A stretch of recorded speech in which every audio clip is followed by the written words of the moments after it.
नमस्ते बच्चों। हमारा आज हम स्टार्ट करने जा रहे हैं अपना नया चैप्टर जो कि है सदिश।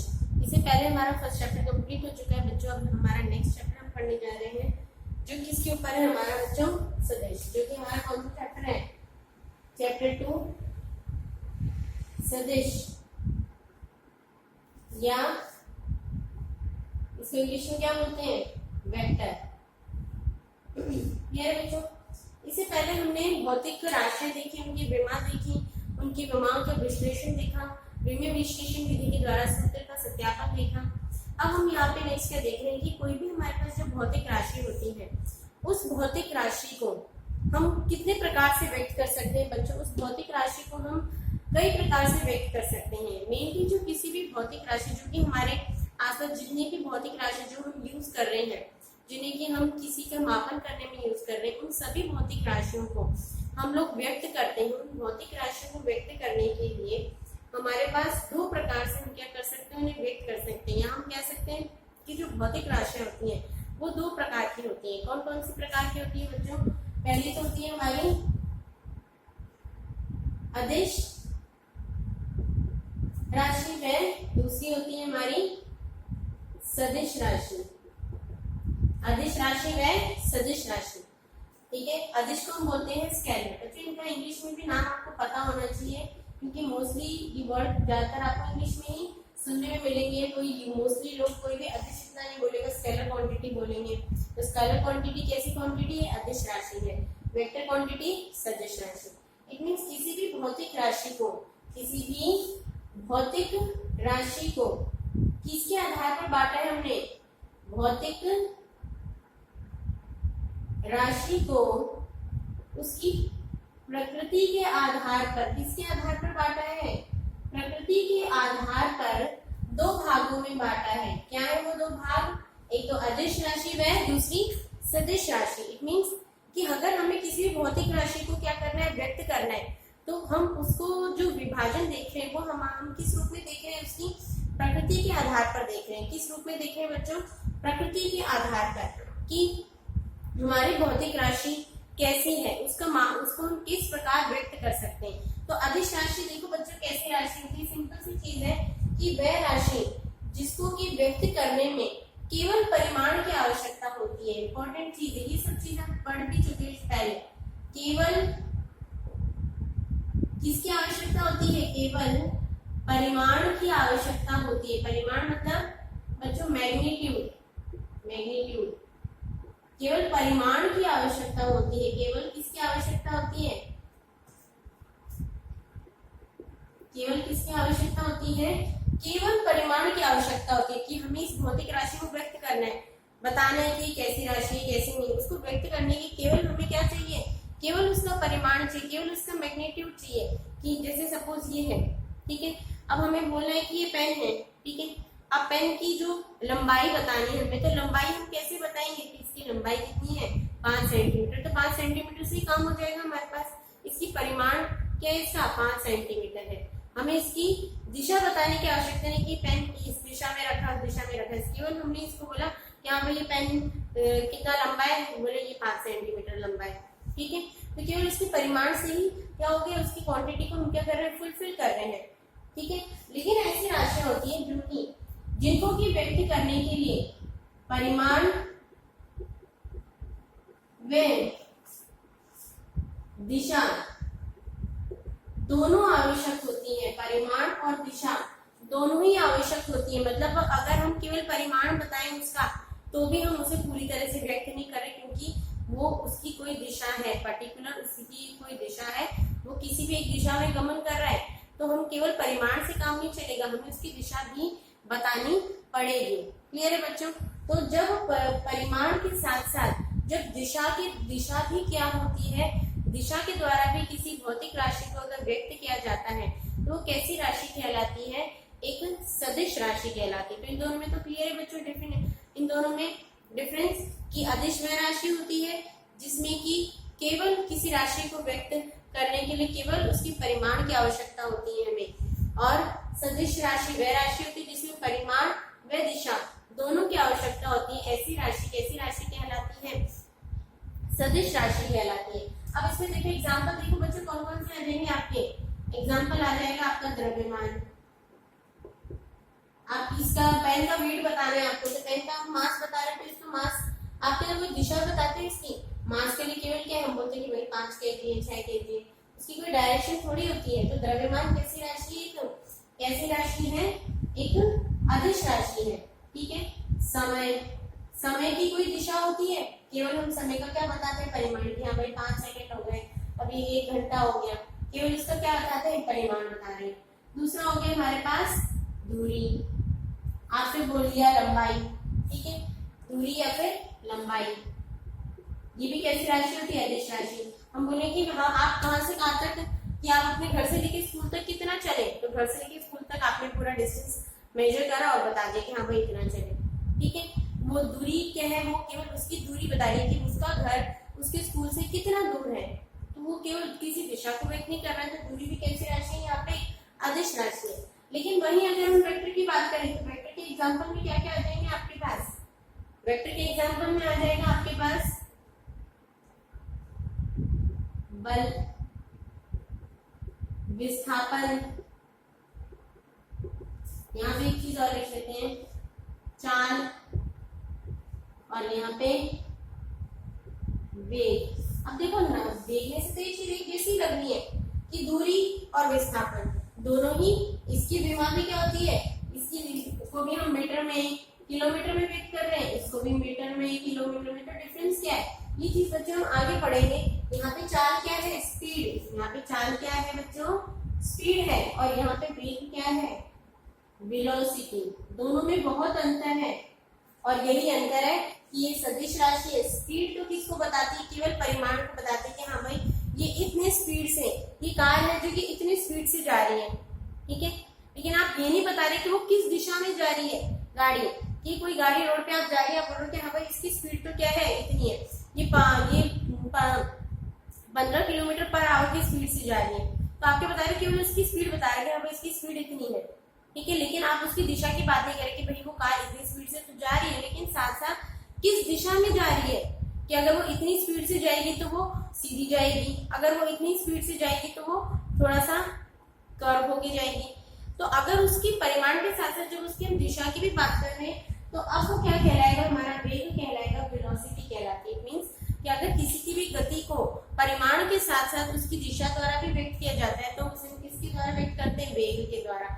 और वेग कैसी राशि है, सदिश राशि, क्योंकि उसमें परिमाण व दिशा दोनों होते हैं।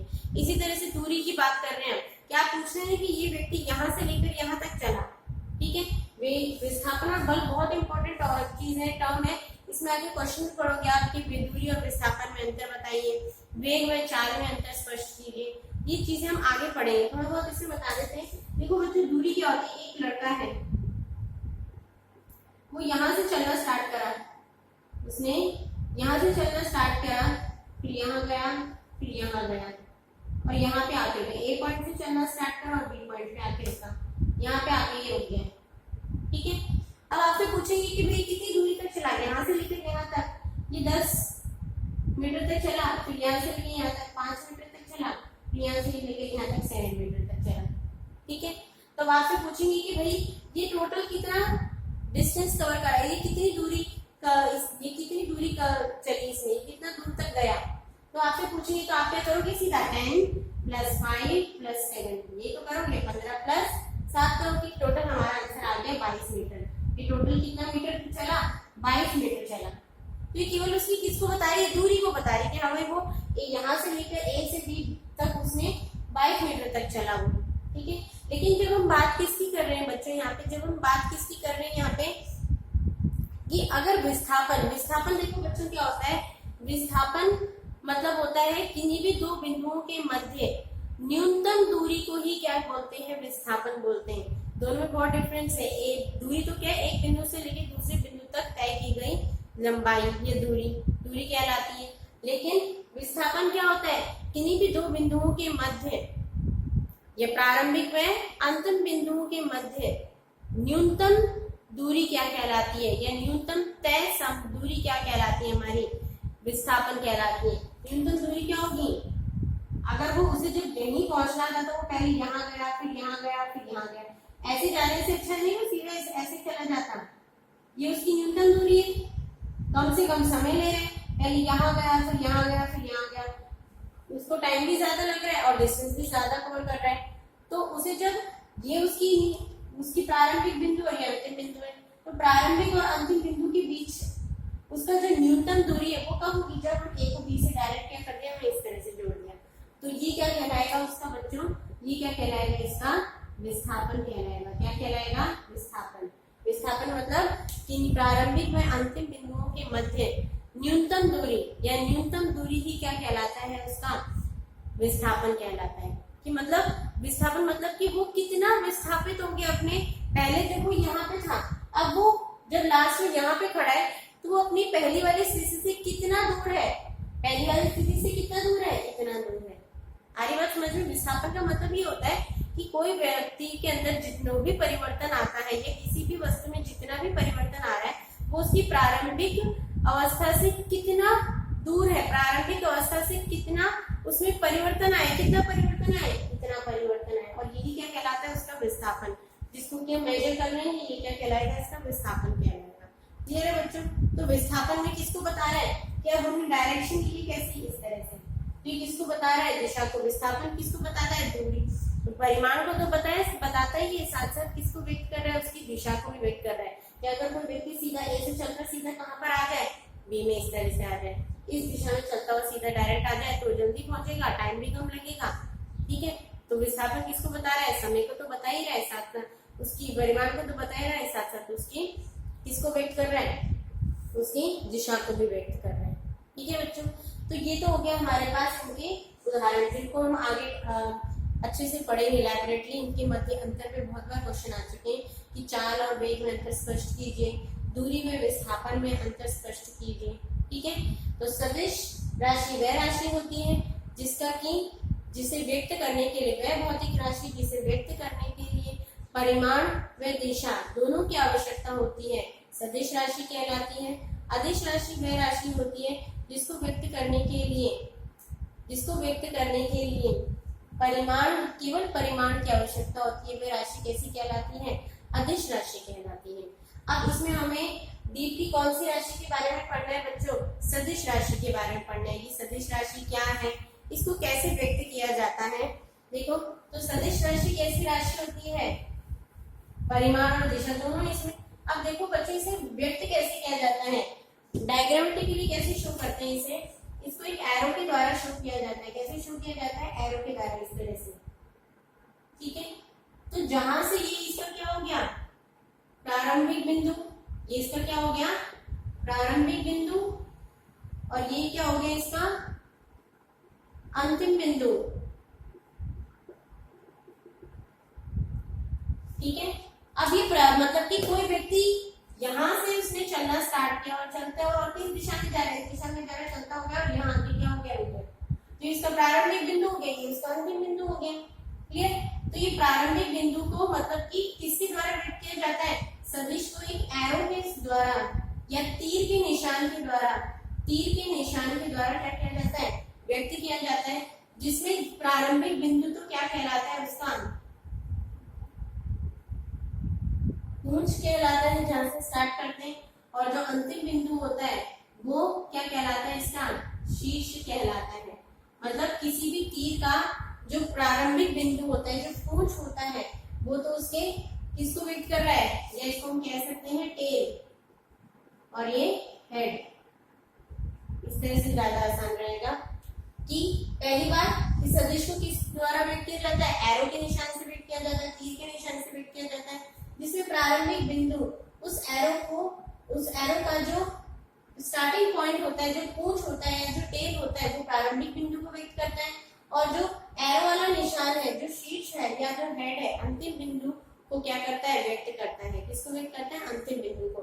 और ये एरो ही क्या बता रहा है, दिशा को बता रहा है कि व्यक्ति यहाँ से उसने चलना स्टार्ट कर किस दिशा में गया, इस दिशा में गया, और यहाँ जाके क्या हुआ, रुका। तो ये किसको बता रहा है, ये तो उसका क्या हो गया, यहाँ से लेकर यहाँ तक, ये इसका क्या हो गया, परिमाण।